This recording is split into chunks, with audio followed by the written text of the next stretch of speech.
فرعون کون ہے؟ فرعون صرف ایک شخص کا نام نہیں ہے، مصر کا جو بھی بادشاہ ہوتا تھا اس کا لقب فرعون ہوتا تھا۔ تقریباً 18 یا 19 فرعون آئے، جو بھی بادشاہ ہوتا تھا اس کا لقب تھا یہ فرعون، اکثر لوگ اس کو نام سمجھتے۔ اب جو موسیٰ علیہ السلام کے زمانے کا فرعون تھا وہ بڑا جری تھا، اسے طاقت پر غرور بھی تھا، گھمنڈ بھی تھا۔ ایسا ہے کہ تقریباً 100 سال تک تو کبھی اس کو سردی بخار بھی نہیں آیا، بیمار کبھی نہیں ہوا۔ تو آدمی کو جب کوئی تکلیف نہ آئے تو وہ غرور میں بڑھ جاتا ہے اور اسے ایسا لگنے لگتا ہے کہ میں سب سے پاورفل آدمی ہوں دنیا کا، مجھے کچھ ہو نہیں سکتا۔ تو یہی فرعون ہے جس نے اپنے زمانے میں یہ اعلان کیا تھا کہ لوگوں میں تمہارا رب ہوں، تمہارا بڑا رب میں ہوں، میری عبادت کرو۔ بات تو چل رہی تھی اور لوگوں کو اپنی خدمت پر معمور کرنے کی بجائے اپنی عبادت پر معمور کرتا تھا، ہزاروں لوگ اس کو سجدہ بھی کرتے۔ ایک دن ایسا ہوا کہ فرعون نے خواب دیکھا، آسمان سے ایک تارا ٹوٹ کر اس کی گود میں گرا یا اس کے محل پہ گرا اور پھر آگ لگ گئی اس کے محل میں۔ وہ گھبرا کر کے اٹھا، صبح نجومیوں کو، کاہنوں کو بلایا کہ اس خواب کی کوئی تعبیر صحیح بتا دے۔ بہتوں نے الگ الگ تعبیریں بتائی، پھر جو بڑے ماہر نجومی تھے انہوں نے کہا کہ اس خواب کی تعبیر یہ ہے کہ بنی اسرائیل خاندان میں ایک بچہ پیدا ہوگا جو تیری سلطنت کو ہلاک کر دے گا، تیری سلطنت کے ہلاک کرنے کا باعث بنے گا۔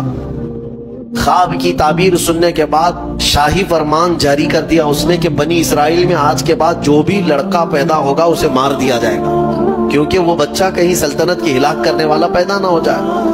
تو یہ اعلان کے بعد بنی اسرائیل خاندان میں جو بھی لڑکا پیدا ہوتا اسے مار دیا جاتا، بیٹوں کو ذبح کر دیتا تھا اور لڑکیوں کو زندہ چھوڑ دیتا تھا۔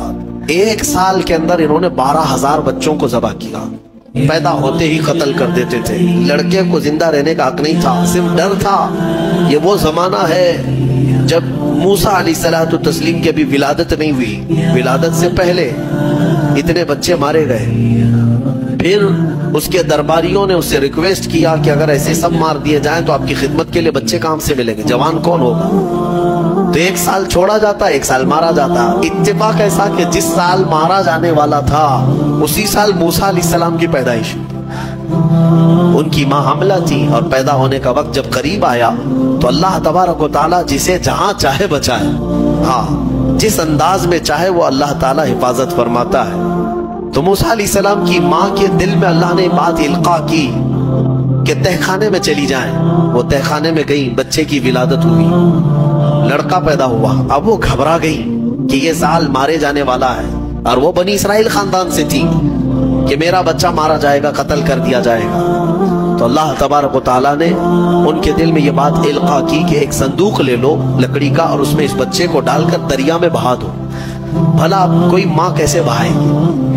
لیکن اللہ تعالیٰ فرماتا ہے وَرَبَطْنَا عَلَىٰ قَلْبِهَا، ہم نے ان کے دل کو مضبوط کر دیا تھا۔ جب اللہ تعالیٰ کسی کے دل کو مضبوط کرتا ہے تو بڑے بڑے کام کر جاتا ہے۔ ان کی ماں صندوق میں رکھ کر کے بچے کو ایک دریا کے کنارے ڈال دیتی ہیں، بہا دیتی ہیں، اور اپنی بڑی بیٹی کو کہتی ہیں کہ دیکھتے رہنا یہ صندوق کہاں جاتا ہے۔ موسیٰ علیہ السلام کی جو بڑی بہن تھی وہ دیکھتی ہوئی جا رہی تھی اس صندوق کے پیچھے۔ صندوق بہتے بہتے بہتے ایک باغیچے کے کنارے لگا، وہ باغیچہ فرعون کا ہی تھا، اور فرعون کی بیوی وہاں پر ٹہلنے کے لیے شام کے وقت آیا کرتی تھی۔